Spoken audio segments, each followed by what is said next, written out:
Senator from New Hampshire. Mr. President, I ask that the quorum call be vacated. Without objection. Thank you, Mr. President. Mr. President, I come to the floor today to talk about an amendment that I will seek to offer on the pending bill, Amendment number 2603. We all sympathize with those who are struggling to find work in a difficult economy. And I want to see people get back to work. Certainly, a short-term extension for those who are relying on unemployment insurance, if it's paid for, will allow a transition for those who are out of work to do what we need to do most in this chamber and to give them an opportunity to get a good-paying job. The focus in this chamber, most of all, needs to be on enacting pro-growth policies that will encourage both small and large businesses to thrive and grow in our economy and to create jobs. I have voted today to begin debate on the legislation to provide a temporary extension of unemployment insurance. And I voted to begin this debate because I believe that both sides of the aisle can find a way to grant this temporary extension to those who are struggling to find work in this difficult economy, while making sure that we don't add to the $17 trillion of debt that also threatens our country and our economy. And I continue to believe that any temporary extension in the long-term unemployment benefits should be paid for in a responsible manner. So I have introduced an amendment, Ayotte Amendment 2603. I think it's an amendment that makes a ton of sense. And let me tell you what this amendment does. This amendment pays for the 3-month extension of unemployment insurance.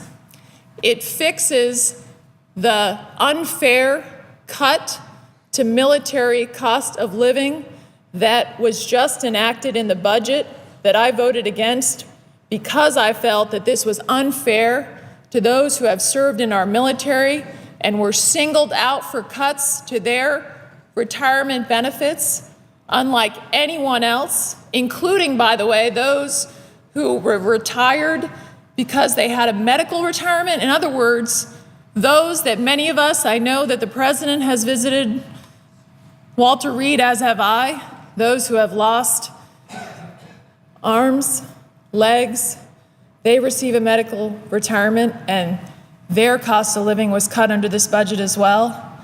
So my amendment not only would pay for this temporary unemployment insurance for those who are struggling to find work, to give them a transition, to get them back to work, but it would also pay for to fix and reverse this unfair cut in military retirement benefits to their cost of living increase. Those who, by the way, many have served multiple tours for our country and have sacrificed a tremendous amount because they've moved around, because they have served both, many of them in Iraq and Afghanistan, on behalf of our country. And it would also, in addition to that, give $7 billion to reducing our deficit. And the way I pay for this is to fix an egregious problem in our tax code. It's a problem that was identified by the Treasury IG. It is frankly egregious. This is a problem in our tax code that has allowed illegal immigrants, has allowed people who are claiming a tax credit, a refundable tax credit for children who shouldn't be entitled to it. Many of these children don't even live in the United States of America or may not even exist. Why? Because when this refundable tax credit, someone claims it, they don't have to put a Social Security number for the child. This was based on a Treasury IG report that identified this problem. And this amendment, this simple fix that would require a Social Security number with anyone who is claiming the additional child tax credit on their tax return, is estimated to save $20 billion over the next 10 years. So paying for fixing the retirement cuts of the cost of living increase that went to those who have sacrificed so much for our country, paying for a temporary employment insurance extension for those who are struggling to find work, reducing our deficit by $7 billion over 10 years, all three of those things done by fixing an egregious problem in our tax code. The audit of the Treasury IG in 2011 reported that individuals who are not authorized to work in the United States of America receive $4.2 billion by claiming this additional child tax credit. The audit found that the payment of federal funds through this tax benefit appears to provide an additional incentive for aliens to enter, reside, and work in the United States without authorization, which contradicts federal law and policy to remove such incentives. The audit was based upon an analysis of tax returns filed by persons with individual taxpayer identification numbers, which are issued to individuals who are required to have a taxpayer ID number for tax purposes, but are not eligible for a Social Security number because they're not authorized to work in the United States of America. Again, this saves $20 billion over the next 10 years. And let me just tell you how egregious this is. Here's some of the reports about this problem in our tax code. It's fraud. This is fraud that we're going to fix here. This is good government. We should fix this now, regardless. This $20 billion is money that should not be going out the door over 10 years. Here's some examples from Indiana. In fact, I just saw walk in the chamber one of my colleagues from Indiana, Senator Coates. In Indiana, a local television station found that an undocumented worker who was interviewed at his home in southern Indiana by a reporter admitted his address was used this year to file tax returns by 4 other undocumented workers who don't even live there. Those 4 workers claimed 20 children that live in one residence, and as a result, the IRS sent the illegal immigrants tax refunds totaling over $29,000. The local station has found that many undocumented workers are claiming tax credits for children who live in Mexico. Many children that don't even live in this country are claiming tax credits. They're being used by those committing fraud on the IRS to claim for tax credits, even though they don't even live in the United States of America. An Indiana tax preparer who acted as a whistleblower to an Indiana news station said, "We've seen sometimes 10 or 12 dependents, most times nieces and nephews, on these tax reforms. The more you put on there, the more you get back." The whistleblower had thousands of examples. Another example from the whistleblower, we've got over a $10,000 refund for 9 nieces and nephews, he said, pointing to the words niece and nephew listed on the tax form 9 separate times. We're getting an $11,000 refund on this tax return. There's 7 nieces and nephews, he said, pointing to another set of documents. I can bring out stacks and stacks. It's just so easy. It's ridiculous.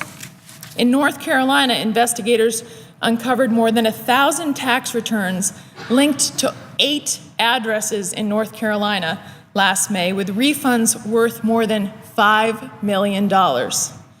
Investigators tied at least 17 tax returns totaling more than $62,000 in refunds to a Charlotte, North Carolina apartment one woman leased. At another apartment nearby, investigators discovered 153 returns valued at over $700,000 in returns, claiming fraudulently this tax credit because they did not have to list a Social Security number. Another address in the same apartment complex had 236 returns worth $1.1 million in refunds. At another Charlotte apartment complex, investigators traced 398 returns to 2 apartments totaling more than $1.9 million in additional child tax credits, with no guarantee that the children even existed or lived in the United States of America. Another North Carolina woman owned a tax preparation business.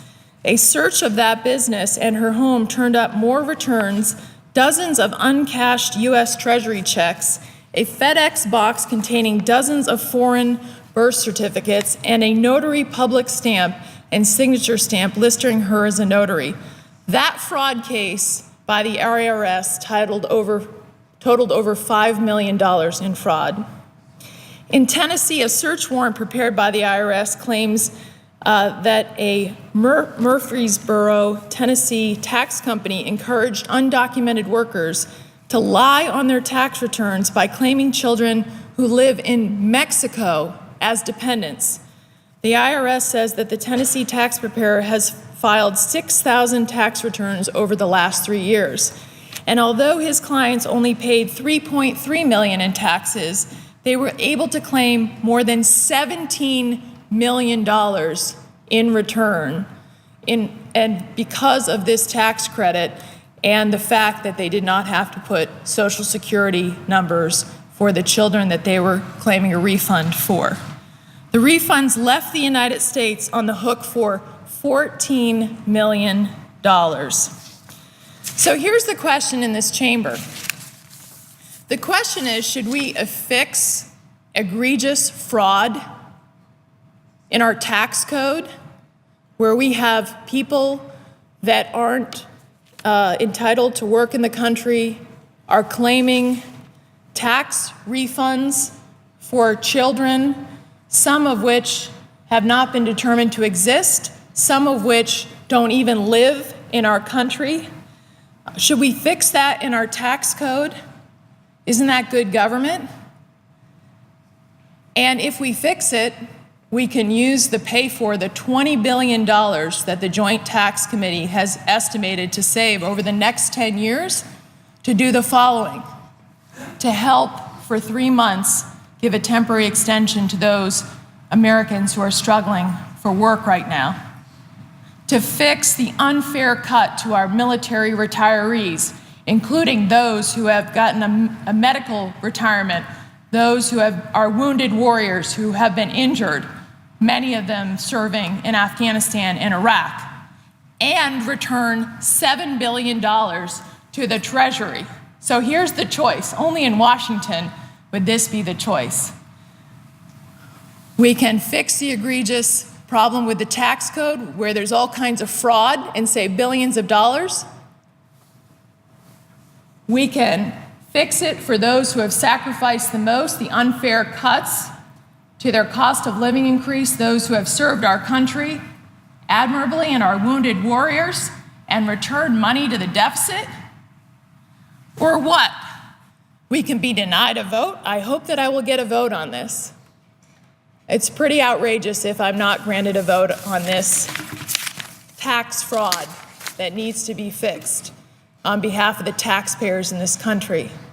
And that if I can't get a vote to take that $20 billion and to help struggling workers and to fix the unfair cuts to those who have sacrificed the most and taken the bullets for this country, and also help fix our deficit, only in Washington would that be a tough choice for anyone. How do you vote against doing that? I really hope, Mr. President, that the majority leader will allow a vote on this common sense amendment that'll allow us to help struggling workers without adding to the $17 trillion in debt, will allow us to say to our men and women who have sacrificed the most that we aren't going to continue to target you with these unfair cuts to your cost of living when no one else has sacrificed under this budget agreement like that, and particularly our wounded warriors. And to say to the American public, we're going to fix fraud in our tax code and also take some money and apply it to the deficit. Mr. President, it makes so much sense that only in Washington would I even be asking the question on the Senate floor, will I get a vote on this common sense amendment that allows us to do important things for the nation and fixes egregious fraud in our tax code, putting taxpayer dollars to uses that they should be put to. I thank you, Mr. President. I end with the hope that I'll get a vote on this common sense amendment and that my colleagues will support this. Thank you, Mr. President.